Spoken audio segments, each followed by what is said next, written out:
Bom, para explicar essa dica, eu vou voltar aos primórdios, aos tempos em que você sentava na sala de aula e ficava lá, sentadinho, concentrado, olhando para o professor e prestando atenção em tudo que ele estava falando.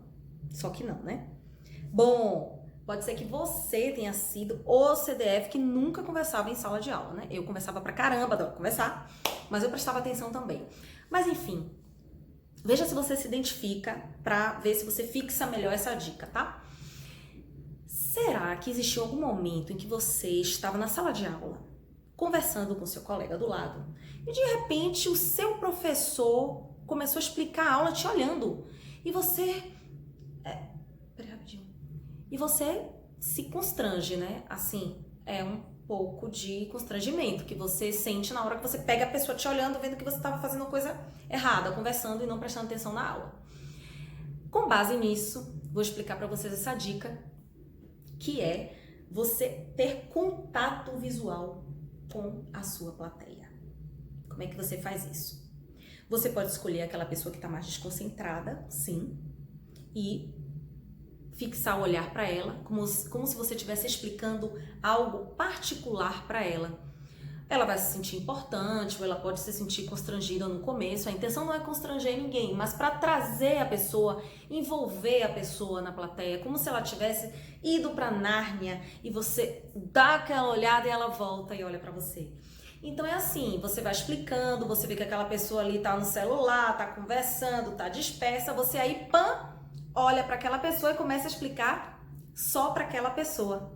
Naturalmente, ela vai parar ou se mexer o celular, ou ela vai, se ela for educada, né, meu amor? Porque se ela for mal educada, ela vai cagar, olha para você e vai continuar fazendo o que ela estava fazendo. Mas aí, deleta da sua vida. Foca em outra pessoa. Você vai escolher também alguém que está super interessado, valorizando o que você está falando. Sempre tem aquela pessoa que está assim, sedenta pelo conhecimento que você está transmitindo. Você vai olhar para essa pessoa também, uma forma de você mostrar para ela que você está percebendo que ela está envolvida na palestra, na apresentação, na aula. Isso serve para qualquer aula, tá, gente? Seja uma palestra para apresentar gráficos, seja uma aula de química, de física, seja uma banca, né? Na minha época tinha banca. Banca é reforço escolar, pronto. Seja o que for. No momento que você está conectado com as pessoas, já foi, é sucesso garantido. Então, contato visual. Valeu? Bom, a próxima dica é: conte histórias, use a técnica, a estratégia do storytelling. Como é que funciona isso? Não é qualquer história que você vai contar na sua palestra que vai dar o resultado que eu vou falar aqui, que é de envolver, né? Que é o que eu estou transmitindo para vocês. Como envolver a sua plateia. Então a história tem que ser envolvente. Como é que eu faço para contar uma história envolvente? Tento lembrar de uma história inusitada. Gente, o inusitado não é o surreal. Pode ser o surreal, mas não é o surreal. O inusitado é o nosso dia a dia, é o que a gente não fala. Você vai chamar a atenção, você vai surpreender sua palestra quando você contar algo elementar, quando você trouxer algo do seu dia a dia, do seu cotidiano, algo engraçado. Não precisa que sua palestra se acabe de rir, dê muita risada, não é isso. Mas algo leve, sabe? Você está explicando um tema. De repente você entra com uma história que vai fazer a pessoa fixar aquele tema. Porque a pessoa vai lembrar daquela história que você contou. Por exemplo, você está indo dar palestra e no trânsito acontece algo com você e que você consegue linkar com o seu assunto, tá? Tem que ter essa inteligência de linkar. Um dia eu vou gravar um vídeo sobre esses links, né? Eu tenho muitos desses links, e me ajuda muito no meu trabalho, nos vídeos que eu faço aqui. Então, se você tá indo e de repente acontece alguma coisa que tem a ver com alguma coisa que você vai falar, essa é a história inusitada. É a história do trânsito, é a história que você conversou com o vizinho, é a história que você foi colocar o lixo lá fora e aconteceu alguma coisa. Algo que tenha a ver, ao mesmo tempo que seja leve, ao mesmo tempo que faça a pessoa lembrar por ser uma história leve, engraçada. Pode ser também uma história tensa. Pode. Que vai fazer o pessoal ficar assim, ó. O que ela vai falar? O importante é dar aquele tom informal, trazer algo real. As pessoas se interessam pelo que é real, pelo que é vida, pelo que é vivo. As pessoas se interessam quando você vai contar, às vezes, o que deu errado, né? Às vezes o que você planejou e não saiu exatamente como planejado. Então, pensa nisso, inclui histórias dentro da sua apresentação, que vai ficar incrível, envolvente. Próxima dica, saiba o nome das pessoas. É a mesma estratégia que você usa no restaurante, quando você chama o garçom pelo nome. Ei, fulaninho? Não. Cristiano?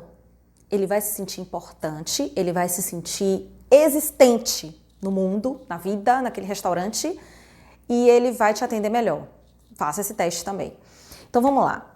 Na palestra, no início da palestra, você dá uma olhada na lista das pessoas, no nome das pessoas, ou você pergunta para as pessoas o nome delas, né? Tem palestra que a gente pede, que é muito pequeno, grupos pequenos, que a gente pede para a pessoa se apresentar. O importante é você memorizar o nome da pessoa, tá? Então, as pessoas que estão aqui na frente, Laura, Pedro e Cristiane, memoriza estes nomes. Se você já vai com isso na sua cabeça, então você vai memorizar.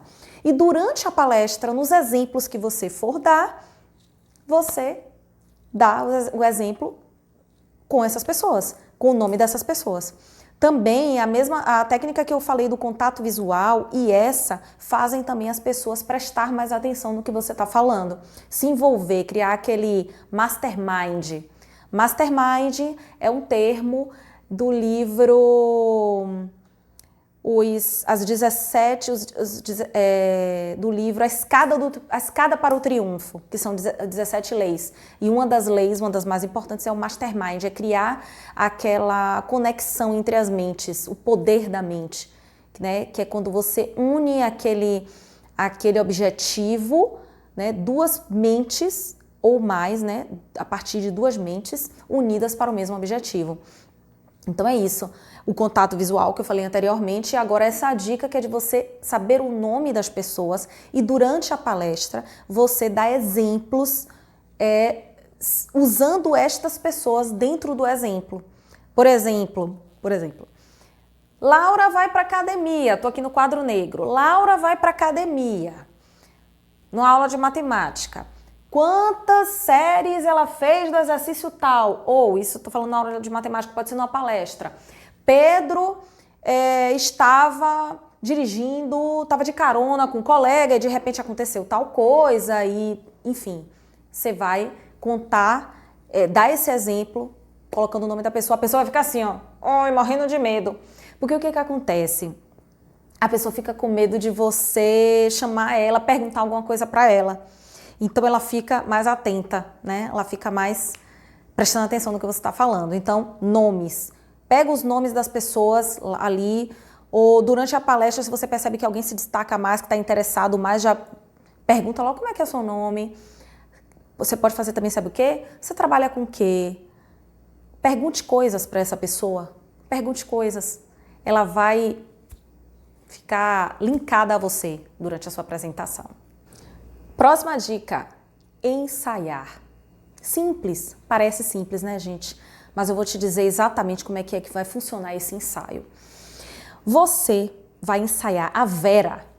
Você vai colocar lá o slide, a apresentação do slide, e você vai fazer de conta que sua plateia está aqui na sua frente. Você vai cronometrar, tá?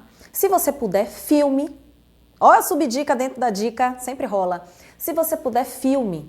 Porque aí depois você passa aquele filme e vê o que você não gostou, quais são os caguetes que você está fazendo muito. Não que isso importe muito, sabe, gente? O que importa mesmo é o conteúdo. E esse conteúdo você tem que dominar. E o ensaio vai fazer você dominar. O estudo e o ensaio. Então, assim, você estuda e vai ensaiar. Vai ensaiar para calcular o tempo, para ver de que maneira você vai falar, como é que você vai colocar o storytelling ali no meio da palestra. Então, o ensaio vai fazer você olhar para as pessoas e não para o slide, tá? Você tem que olhar para as pessoas. Para envolver, Você não pode estar de costa para as pessoas. Para envolver, você tem que olhar para as pessoas. Para isso, você tem que estar seguro do que você está falando. Para estar seguro, você tem que repetir. O treino, né? O treino em exaustão leva à perfeição. O ensaio em exaustão leva à perfeição. Então, o máximo que você tiver de tempo para ensaiar, ensaie. Última dica. O corpo fala. Então, se comunique com tudo que você tiver à sua disposição. Além do slide que comunica, a fala que comunica e o corpo que comunica. Então, se você puder, se expresse sim com os braços, mostre as palmas da mão. Subdica! Mostre as palmas da mão. Mostrar as palmas da mão é como se você estivesse demonstrando para sua plateia que ela pode confiar em você. Simbologia. Depois eu vou fazer um vídeo sobre essas simbologias, esses significados, são coisas bem interessantes. Então, gesticule, tá? Tem pessoas que gesticulam mais, que balançam mais o corpo, outras menos. Não é questão de você mudar seu estilo, você pode ser do jeito que você é. Aliás, você deve ser do jeito que você é. Mas seja aquela pedrinha, aquele diamante bruto que está sendo lapidado. Então, vamos tentar melhorar sempre. Se você não é do tipo de gesticular muito, você é uma pessoa mais rígida, pelo menos não faça isso. Não cruze os braços, sabe? Porque dá incomoda o outro. Ainda que você não esteja incomodado, é um gesto de incômodo, de estar inseguro, tá? Então, dê uma pesquisadinha sobre como comunicar com o corpo, né? Tem um livro que eu li na faculdade, O Corpo Fala. Mas eu vou fazer um vídeo somente sobre isso. Como a ideia é falar as 5 dicas, estão aqui as 5 dicas. Aproveitem. Se você gostou desse vídeo, me mostre que você gostou! Dê um curtir nesse vídeo para mim, para eu poder continuar interessada, estudando e trazendo conteúdo, que eu adoro fazer isso. Adoro apresentar, mas ter um estímulo é legal. Se você quer saber as coisas que você não deve nunca fazer numa apresentação, né? Porque se você fizer tudo isso, certo? Se você fizer 5 coisas certas, que são essas 5 que eu tô te falando, e fizer 10 erradas, né? Matemática, né, gente? Você vai ficar com um saldo negativo de 5, né?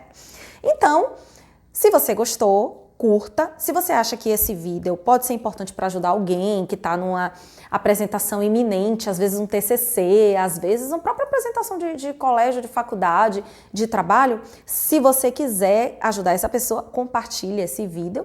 E se você quiser saber agora o que não fazer numa apresentação, diga aqui nos comentários que eu gravo um vídeo, se vocês tiverem interesse. Tá joia? Mil beijos. Uma ótima apresentação para vocês, envolvam a plateia, apaixonem a plateia, sejam reais, sejam vivos, que vocês vão ter um resultado maravilhoso. Além de plateia, você pode formar até amigos ali também. Tá joia? Contem comigo!